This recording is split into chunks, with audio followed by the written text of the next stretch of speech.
अस्सलाम वालेकुम रहमतुल्लाहि व बरकातुहू। तारीख के झरोकों से रमदानुल मुबारक कौन सी सदी हिजरी का? 1246 हिजरी का रमदान। हमारे पास आज रोज़ा है और हमने मौजू आज के लिए इख्तियार किया है सैयद अहमद शहीद, रमदान और तहरीक मुजाहिदीन। हम सब ने अपनी पाकिस्तान स्टडीज़ की किताबों में ये पढ़ा हुआ है, लेकिन कभी इसको दिल के साथ लगा के देखें। इस बर्रे सगीर का जो दामन है ना, अल्लाह के रसूल सल्लल्लाहु अलैहि वसल्लम को मीरे अरब को आई थी ठंडी हवा, जहाँ से इस बर्रे सगीर से अल्लाह के रसूल सल्लल्लाहु अलैहि वसल्लम को ठंडी हवाएं आई थी। तो चलिए आइए बात करते हैं कि बर्रे सगीर के मुसलमानों ने जिहाद की तारीख में क्या कारनामे अंजाम दिए। तो ये है कि वक्त है तो खामोश, लेकिन जो असरात है बड़े गहरे हैं, जिनको इग्नोर नहीं किया जा सकता।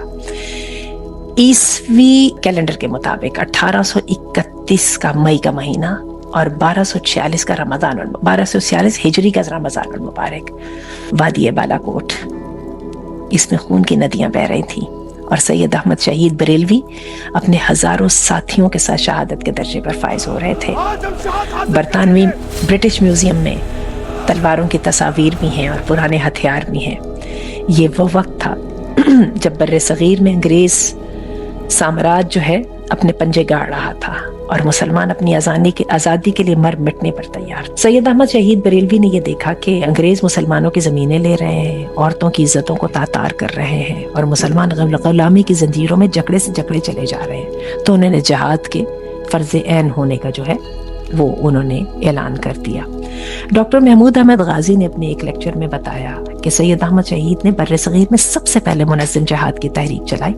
उन्होंने पठानों को, अफगानिस्तान पेशावर का इलाका और हिंदुस्तान के मुसलमानों को मुत्तहिद किया और उनकी तहरीक का एक ही नस्ब-उल-ऐन था, ला इलाहा इल्लल्लाह मुहम्मद रसूलुल्लाह और अंग्रेज हमारा दुश्मन। फिर आप ये देखिए कि वो मुबारक सफ़र का आगाज़ होता है हिंदुस्तान से लेके पठानों के इलाके तक।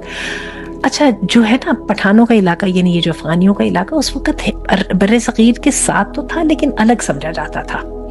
सैयद अहमद शहीद ने रमज़ान और मुबारक को जिहाद का महीना करार दिया था। उनका कहना था कि रमज़ान में रोज़ा रखकर जिहाद करने वालों का दर्जा मुजाहिदों से बहुत बढ़कर है।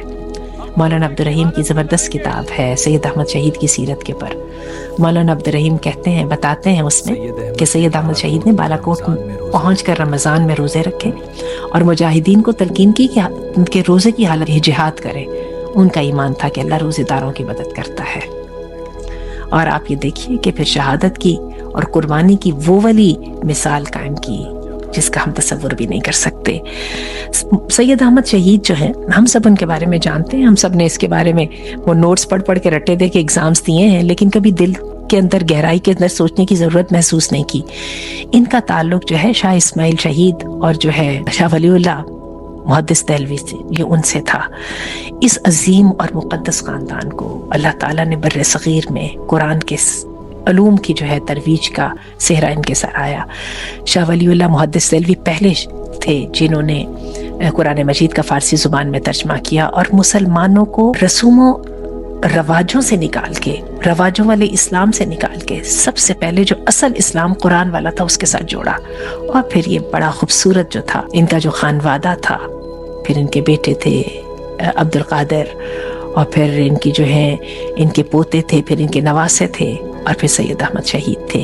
इन लोगों ने फिर आप ये देखिए कि ये लोग सिर्फ इल्मी मैदान में नहीं रहे बल्कि आगे बढ़े इमाम इब्न तैमिया और इमाम इब्न क़य्यिम की तरह, और उन्होंने आगे तलवार पकड़ ली और अपनी जानें दी इस बरकत के अंदर, इस बरकत वाले काम के अंदर। और क्या है कि अपना नाम अमर कर लिया।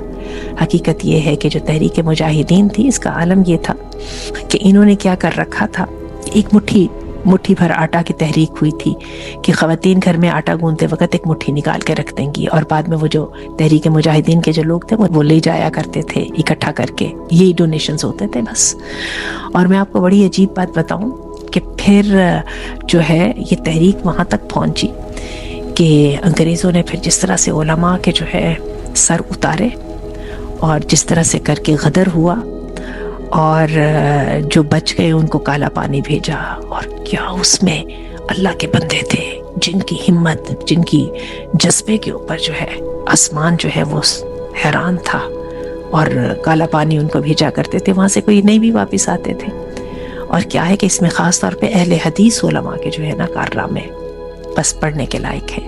حقیقت یہ ہے کہ ہم کوشش کر رہے ہیں کہ انشاءاللہ العزیز اس رمضان المبارک کے بعد ہم تاریخ کا یہ سفر جو ہے اس کو جاری و ساری رکھیں، اور انشاءاللہ ہم اس کے مطابق جو ہے نا کورسز نکالیں۔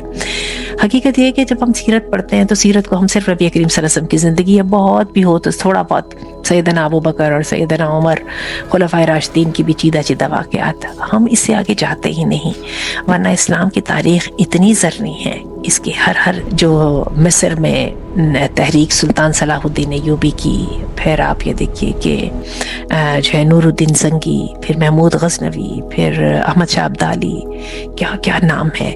سچی وقت ہو تو پڑھے انسان اور پڑھ کے تاریخ سے سبق سیکھے، اور مسلمانوں کے افراد، ابن بطوطہ، مسلمانوں کے جو ہیں اتنے بڑے سائنسدان، مسلمانوں کے فقیہ، مسلمانوں کے عالم، فارابی جیسے، امام غزالی جیسے، ابن خلدون جیسے، ابن رشد جیسے، سبحان اللہ۔